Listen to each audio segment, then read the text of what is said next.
welcome back to the Pin Podcast. We're on episode number 36, and at the Pin Podcast, I bring you modern topics with a vintage flair. I'm your host, PinUp Miami, and I want to say thank you if you are a first-time listener. I hope you stick around. And if you are a returning listener, thank you so much. Without you, I don't know what I do. Valentine's just happened, and I'm so grateful and thankful. And I really, truly, I know I say it every time, I love you all. If you haven't followed the podcast on Instagram, check us out at the Pin Podcast Official to find out about guests, find out when new episodes come up, or follow my Instagram at PinUp Miami. And if you'd like to get a little more personal, you could send me a text to 1-833-4A-PinUp. That's if you want to be a guest, have any questions for upcoming guests, or just want me to talk about a certain subject. Today I have a South Florida local as well. Her name is Sarah. How are you, Sarah? She's a baker. Tell us a little bit about yourself, Sarah. Hi, everybody. I'm Sarah, as Jen has so aptly put. I know pretty much a little bit about everything. I'm a jack of all trades, or Jill, if that's where you want to go with it. And then today's episode, I want to talk about Bunny Yeager. Babe, you know, and she's also ended her life in South Florida. Not ended her life, but that came out wrong. Her life ended here in South Florida. And just talking about the life, I know we all know her as a photographer that took photos of Bettie Page. That's what most people know her for. Different things in her life and how she's impacted. Her life philosophy, mostly. Her life philosophy. Her life was pretty. Her life was pretty, black and white. She had one philosophy, which was she was very inclusive in a time that was even more segregated than it feels like now. Whether it was pictures with Sammy Davis Jr. or pictures of Betty, she really only catered to one gaze, and that was her own. She was the first photographer to do the first centerfold for Playboy. She was instrumental in bringing the bikini into the modern view. And she did so because she wanted to feel comfortable in her own skin. Whether it was actually looking good in bathing suits, because she was a model herself. She was 5'10". She was tall, statuesque, and all the clothing models of the time had a much shorter torso than her. So she would start making her own suits. And at the same time, she wanted to know more, behind the lens. And she started taking, photos of herself. She started taking selfies before that was a thing. Kardashian selfie. Before Kardashians, before anything, Bunny Yeager in the 50s, in the early 50s, was taking selfies in bikinis that she made herself to make herself look and feel good. She always had a message of just letting women express themselves as naturally and as beautifully as they wanted. With Betty, nudity was an option. The first model of the time to give Bunny the opportunity of doing that. And they created magic in a few short months. I mean, the photo is the iconic Bettie Page photo on Playboy hanging the ornament on the tree with nothing but a Santa hat, Yes. But she did so with her model's enthusiastic consent, which is amazing. She was years beyond what we can think of now, nowadays photographers don't really. I had last week we had Charlie here, and she talked about she had the experience with male photographers would ask for things without consent, and she suggested to have a modeling agreement so that they know what to do, not to do. Consent is a big issue now, so for her to make sure that everyone's comfortable, Bunny Yeager at the shoot in the 50s, things were still segregated. The women's right movement hadn't happened yet. It was revolutionary, and to her, you hear interviews of her as late as the year of her death in 2013 that she didn't care. She just did her own thing, what she thought was right, and what she thought was right was giving all humans respect and autonomy over their own bodies. That's mind-blowing. And That's it's coming that from was a something woman that happened too. 70 years ago by a woman. And then you start realizing all these photos and all these classic poses, pinup poses, when you start researching, well, who was the first one that really did it? She either photographed it or was it. And a lot of times we confuse that with, oh, well, all these photos are just for the male gaze. Not with Bunny. Bunny did it for her. What she felt comfortable with, what her model felt comfortable with. And if that pushed boundaries and if that excited people, then so be it. But it was different. And I think that's why it's been still so well received, because it's that energy has never been duplicated, at least not that I have seen. I see a lot of people that want to. It sounds like she empowered the model in the photo, and the people viewing it could see that empowerment in what the vision is being created. You could see that a lot in boudoirs nowadays, like how they're promoted. You could see them saying, do this photo shoot for you. It's not for your man. A lot of single women do boudoirs, and they feel much better about themselves. Not much better, but they feel confident, like a different sense of confidence. It's a fantasy, and it's a great fantasy to live in, whether it's every day or just for the shoot. If that's how you want to authentically express yourself, you should be able to do it with somebody that, number one, makes you feel comfortable, and how you feel comfortable, because your idea of what you think is sexy might be different than the person you're shooting for or with, if you have a partner in the shoot or not. That's true, because somebody might think, like, I think sexy for boudoirs is like implicit, like maybe like a robe and like, soft lingerie. For other people, it's all about like what strappiness and more dark colored, and so everyone has their own mood or what they're feeling for the moment. But that's the beauty about women, and how we could just be ourselves in our own skin. And coming back to Bunny Yeager, is she created these things. Not only that, she famously said she's never been in the same thing twice. That was her? Paraphrasing. Yeah, she's never been photographed in the same thing twice. That was her. People don't know that. And she not only created clothes and bikinis for herself, but she created clothes and bikinis for each and every individual model to highlight their assets and hide and diminish their flaws.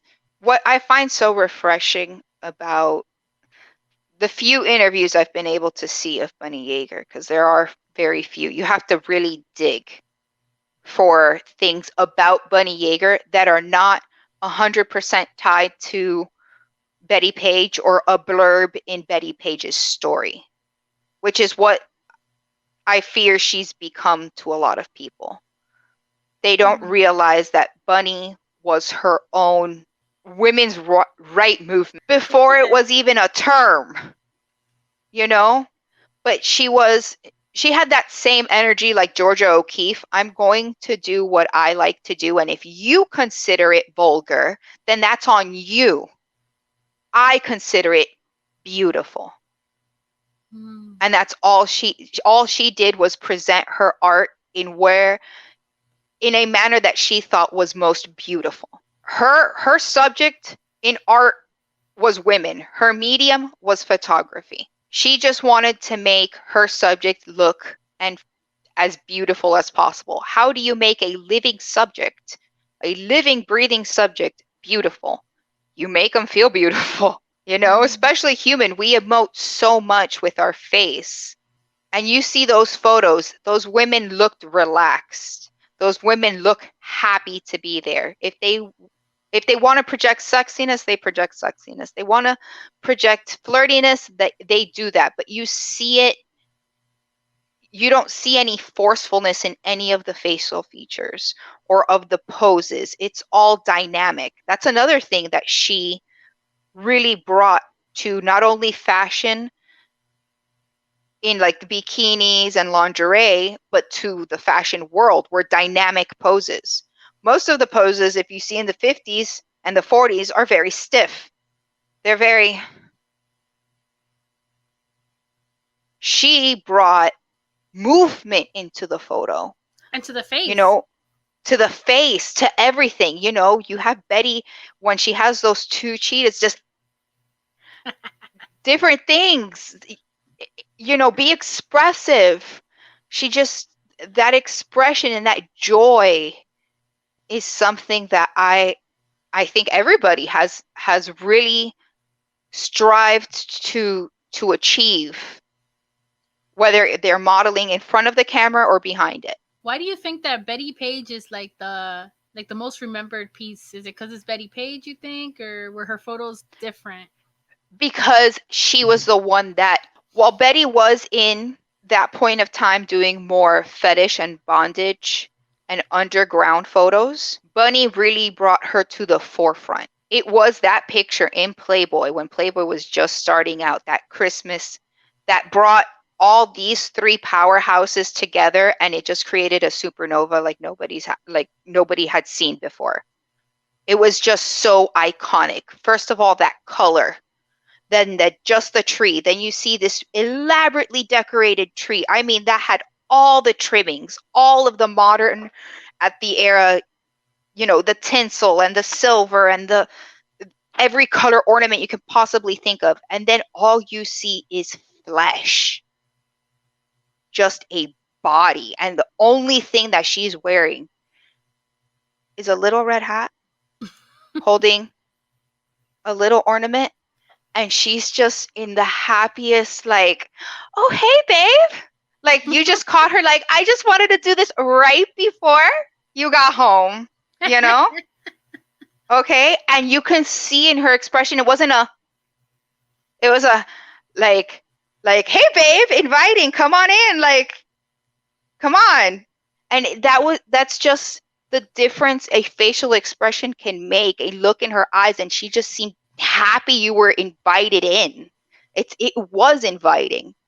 And that captured obviously Hugh Hefner. Yes. And it captured the rest of the world, and it still does. That's why we're all still and that was with Bettie Page, and a lot of pinups find but her that's as an done with the gaze of a female photographer. And I'm not going to assume her sexuality or anything of the sort, you know, because people will be like, oh, she was like that because she was A, B, or C. I honestly don't know, and nor do I care. She just saw what is most beautiful and happy and allowed all of us that piece of that moment. And that's what photographers do.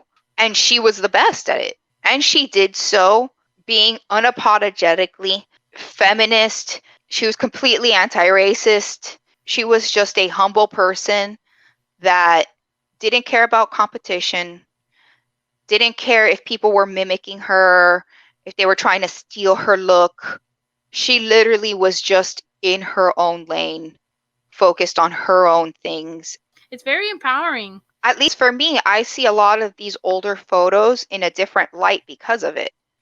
It's like, okay, this wasn't just for guys to get horny. This was something to make her feel good. And yeah, there's, you know, it got published wherever it was published, you know, because of the social norms at that time. You see it a little, at least I do. Again, it's just different. It's okay. It really is what makes me feel good. And how am I going to make the person in front or behind the lens feel good too? I was just curious to know how you felt with when it comes to booking a shoot for yourself. I want a photographer that is going to show my best assets. And one thing as somebody that is going to be in front of a camera needs to realize is that a lot of times what we think is our best asset is not what the photographer thinks is our best asset. And you need to trust them, because a lot of times we'll try, especially when you pay for your own shots, you try to dictate and say, well, this is what I want. I want to mimic this photo exactly, or I want to do this. But you have to trust the artist. And that's what this is what all those women did with Bunny. They trusted the artist. It's like, I feel good, and I know you're going to make me look good. It might feel a little crazy when I'm doing some crazy pose, you know, and holding up and whatnot, but really trust them, because that's when you're going to get the most natural shot. That's what I tell people when they want to shoot. I tell them, look into the photographer that you're, okay, first you need to think about the style that you like, and then look at the photographer's portfolio. Because, for example, I love bright photos, but there are photographers that love the moody look that's like darker, so I will, be like, okay, I'd rather not go with that photographer because we're not going to mesh up. So you try to find someone that has your same vision overall. Like and you might be surprised. Yeah, I'm not saying 100%, but for when you're trying to look for a photographer, like one time I wanted to do like a very goth shoot, so I went for a photographer that's more comfortable doing that. Because if I go for somebody that does mostly cheesecake pinup or bright colors, they're not going to capture it the same way as somebody that has experience in that kind of vibe. So it's always interesting, like you say, trust the artist. So make sure you have an artist that has like the same vibe that you're going for. Communicate what you're looking for from the beginning, before there are even cameras, in front of you. Communicate what's the look you're going for. Pinterest boards are great for that. This is the mood I'm going for. I like these poses. What do you think is going to work for my body? Because I love doing dynamic poses, but I'm a big girl. And it doesn't matter how crazy I do the pose, flesh is flesh, and there's only certain places it can move. What is your favorite thing about Bunny Yeager? How she didn't look to the left of her or the right of her. She didn't look at her competition. She didn't even think there was competition. She's like, oh, someone's doing something just like me? Fantastic! Next. I'm off to my shoot. I don't have time to worry about it. I'm doing something else. Goodbye. Like, I feel like that's amazing. Now. We're so caught up in who's doing things and who's doing that, or not even starting, because we're like, okay, we're going to start a project. And then you start researching, and then you start researching some more.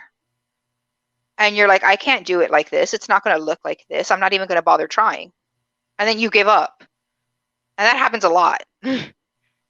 I see a lot of it, especially on TikTok. I like people saying that, oh, I wanted to start this company, but I saw so many other people selling these like they wanted to start a candle company, and a lot of people are doing candles, but not everyone is you. So you have to realize that your style is going to be different than everyone else.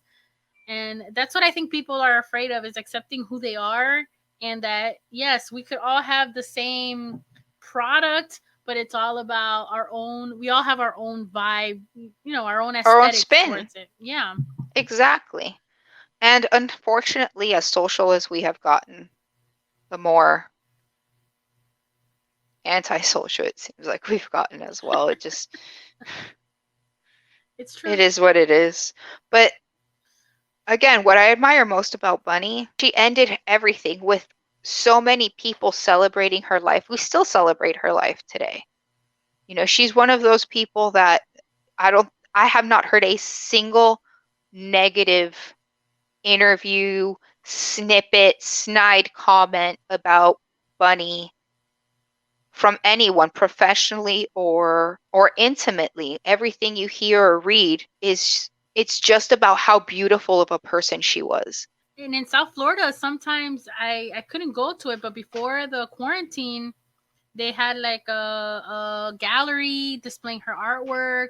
It's very big here. I forgot who organizes it, but she's huge in Germany. She's absolutely just a titan of a woman in Germany, apparently. Well, she's in South Florida. She's a Miami local. I think she went to... She was born in Pennsylvania. Uh-huh. She moved here when she was 17. She went to high school. Mm-hmm. And she just stayed. And you know what's great about it too? She started with a crappy camera, and she couldn't afford backdrops, she couldn't afford props. So she would go to the beach. That's why there are so many photos of Bunny Yeager at the beach in bikinis. People are like, why are the bikinis associated? Because it was out of necessity. She had no money, so she made bikinis, and she had no backdrop, so she used nature.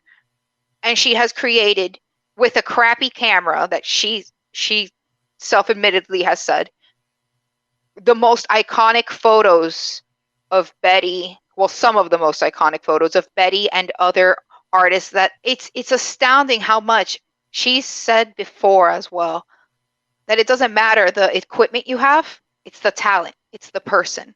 She was always about what you could do and how you can reflect it. Yeah, it was all just get started, go.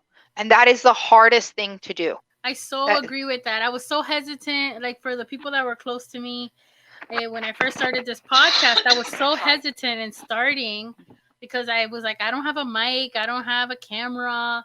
But, I was, after like a couple of weeks, I was like, you know what? I'm just going to start with my iPhone. The only thing I bought was this microphone. And from there on, every time I had a little extra money, I'd add on new equipment. And now I've updated.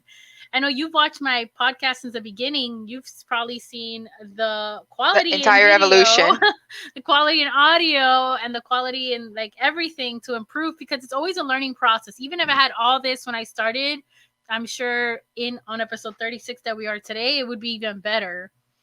So that's why when somebody's like, I want to do this, or when somebody says, oh, you look so cute, I wish I could dress up like you, I've always felt, and that's why I started Pin South Florida. It's like people sometimes need an excuse to just do it. So that's why I do the brunches or any events, because they love the style, but they just don't know where to start. So give them a little push.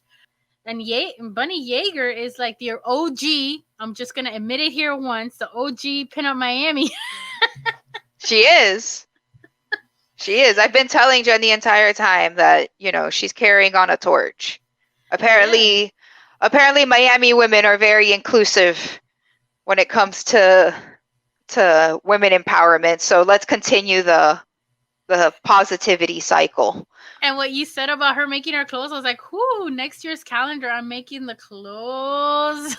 Mm-hmm. I'm not the photographer. Sign up, by the way, guys, because if not, I'm taking your spot. Again. Yes, sign up at the pinnedcalendar.com if you want to join in. All you got to do is, there's nothing you have to do, just apply, and you have to make sure that whenever the photo shoot happens, that you could come down to South Florida. It's going to be either Miami or Broward. That's so far that we've gone. Tell us about your experience on the pin calendar in 2020. Well, I was Miss September 2020. And those shoots were in 2019. So, yeah. All the shoots were in August 2019, guys. Okay. We got to do a beautiful calendar release party. I'm sorry the girls couldn't experience it this year, but the virtual one was great.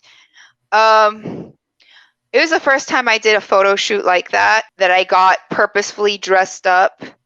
And one thing about me is I dress in black exclusively. So any sort of color, like today I'm wearing red just because I love Jen. And I wanted to give her the surprise. But she put me in a very candy striped dress, which was wonderful. Lots of colors. And I got to wear my sky high heels, which was wonderful. I love my 6 inches. And there was a bunch of women there. There was 6 out of the 12 months there. Yes. And in April, we had 2 girls. So we had 7 girls, and we had there was a bunch of people. And I got to meet hair and makeup. I got to meet all of the girls for the first time because I hadn't been able to go to a brunch. So it was my first time officially meeting everybody that wasn't virtually. And it was very comfortable, and all different types of women and body types, just having fun and really encouraging one another. And Maddie was just a dream to work with, a photographer. She took the best photos. I'm scheduling another shoot with her soon. Yay. A little risque for that one, but we'll see. Maddie is great at boudoirs. Oh yeah. And I got ideas. Oof. Started early. It didn't take very long. It didn't feel like it took long. It seemed like the day just slipped by, and it was just so much fun. We ended by 5. It was a whole day thing. And you got to see all the women and all the different poses that they would do and feel comfortable, and what they felt confident in, what they felt, what they struggled with. And at one point, you would see some of the girls really shy away from the camera, and there were at least 2 or 3 that would start hyping them up, and you would turn around and see what were these girls doing, going, "You're gorgeous, babe, I love you, like this is so wonderful." And it's just these women you barely met hyping you up, and it's this choir that grew and grew and grew for each girl, that was just like a rallying cry of like, "You're beautiful," and it was just really touching. And part of me is really sad that the girls this calendar year didn't get to experience that, because it was so motivational to see all these women together and just really being there for each other. And I hope we get to experience it this year. That'll be great. The way things are going, everybody needs to keep their mask on and keep washing your hands, please. Yes. Please. I want to have that experience again, and I want others to experience how beautiful they can feel in an environment that is so encouraging and truly is. It's not a facade. Yeah, I'm glad that you said that, because that's exactly the feeling I want everyone to feel. And I was sad about last year, but I tried to make it work by adding cars and making it interesting, so people got to see each other, but like passing, because it was from one girl and then the next girl would come.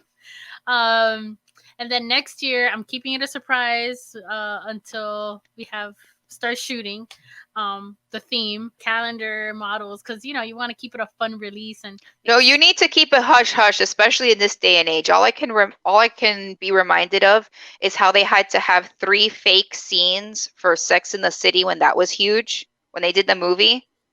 They had to do 3? They had to film one of the scenes.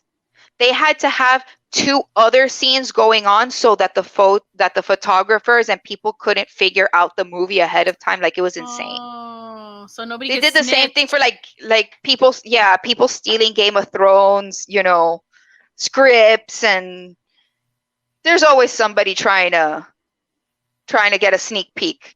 I'm gonna ask you. So, Sarah, do you have any questions for me? What's your second favorite color? What do you think is my first? Green. My favorite color is red. My favorite color to wear recently is green. And my second favorite color after red is actually pink. How Valentine's-y of you. But yeah, but I my favorite color is red, but I don't really wear it that much. Maybe just on my lips. I mean, I say that, and if you're watching, because I never really see you wear red. I always see you wear green or yellow or pink.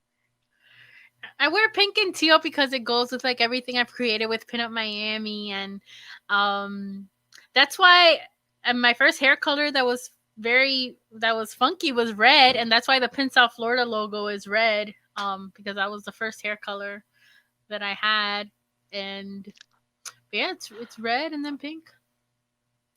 Beautiful. Thank you. Well, if you ever want to know some more random nonsense about random nonsense, you let me know. Well, I'm filled with random nonsense. I want to invite you back in the future to talk more about subjects that I feel like we're not. You want to push it. I want to push the envelope and learn for myself and educate myself more about topics that I don't know about, and hopefully the viewers as well. Next week, I have the total opposite. I have episode 37 next Wednesday is going to be with Minch Monster. She's campy, glamour, pin-uppy. She's a YouTuber. We're going to talk about size inclusivity. She's very fun, campy. I love that. I love the word campy. So make sure to check it out. If you're watching on YouTube, please make sure to like and subscribe. It's a free way to help me out. And if you're on podcast, make sure to subscribe there on any platform. I would greatly appreciate it. I love you all, and I will see you all